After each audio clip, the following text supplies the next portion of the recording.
amis, soyez les bienvenus. Nous voici pour notre leçon du dimanche.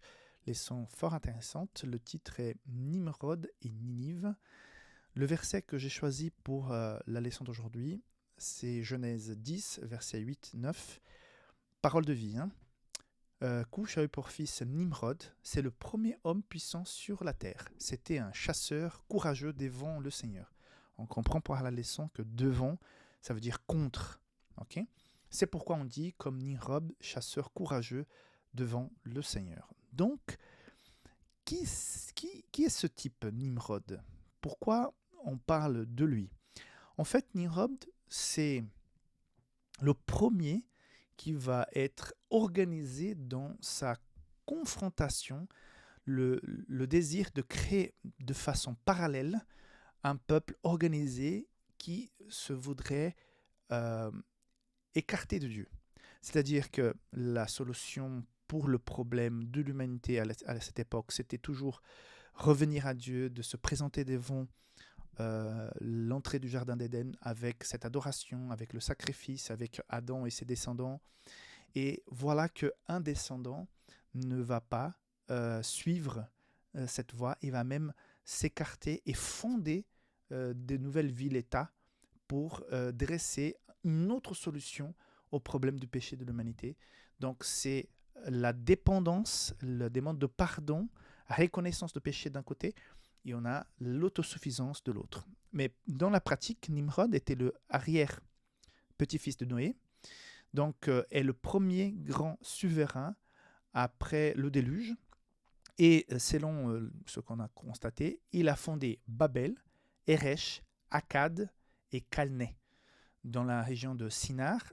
Et il a aussi fondé plus tard vers ce qui était la Syrie, Ninive. Donc la même Ninive qu'on va voir plus tard dans la Bible.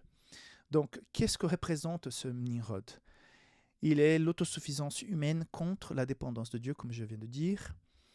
C'est lui qui va systématiser une idolâtrie, parce que, j'ai déjà dit dans d'autres leçons d'école de sabbat, nous avons chez nous un besoin qui est là dans notre formation. Nous avons besoin d'adorer. Nous avons besoin d'adorer. On ne peut jamais dire j'adore rien. Donc nous sommes appelés à adorer Dieu, à dire, à déclarer, à reconnaître Dieu dans notre vie. Parce que voilà, il nous a créé, il a laissé cet espace spécial pour lui dans notre cœur. Mais si nous rejetons Dieu, nous allons adorer autre chose. Nous allons nous accrocher à d'autres types d'adoration, soit des personnes, soit des expériences, soit des objets. Il y aura toujours ce besoin naturel, intrinsèque chez l'homme de adorer. Donc, s'il va créer d'autres états, il faut qu'il crée aussi une façon d'adorer, de créer une idolâtrie quelconque pour pouvoir plus ou moins assouvir le besoin d'adoration des gens. Donc c'est lui qui va, dans ces cités-États, apparemment, établir ces genres d'adoration. Il va débuter Babylone, qui va être utilisé comme, à quelque part, le symbole de la rébellion contre Dieu. Tout ce qui est confusion, désorganisation, pour sortir du système de Dieu créateur, Dieu rédempteur, Dieu qui mérite notre adoration, les sacrifices qui pointent vers la solution du problème qui était le Messie. Mais dans des grandes lignes, c'est une tentative de régler soi-même son problème spirituel.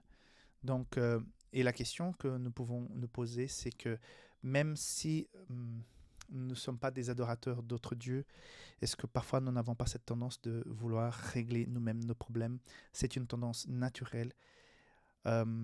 L'invitation que la parole de Dieu nous fait, c'est de, effectivement, dans chaque situation que nous vivons, mettre en place, tout au départ, cette connexion avec Dieu, lui présenter notre problème, notre souffrance, ce qui ne va pas, de compter sur lui dans les démarches à faire. C'est-à-dire, c'est pas qu'est-ce que je vais faire pour régler mon problème.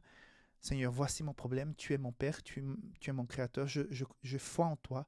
Seigneur, guide-moi dans la résolution de ce problème. Ça, c'est autre chose, vraiment mettre Dieu dans l'équation. Et souvent, nous constatons de plus en plus que nous sommes tellement contaminés par le monde autour de nous, que nous avons de moins en moins cette tendance de dépendre de Dieu pour les choses compliquées et les choses simples de la vie. Voilà l'appel de Dieu pour toi aujourd'hui, que tu puisses dépendre plus de lui et ne pas aller avec ce raisonnement humain de régler par soi-même ses problèmes. Que Dieu te garde et on se voit demain, lundi, pour la suite de la leçon de cette semaine. Bye bye.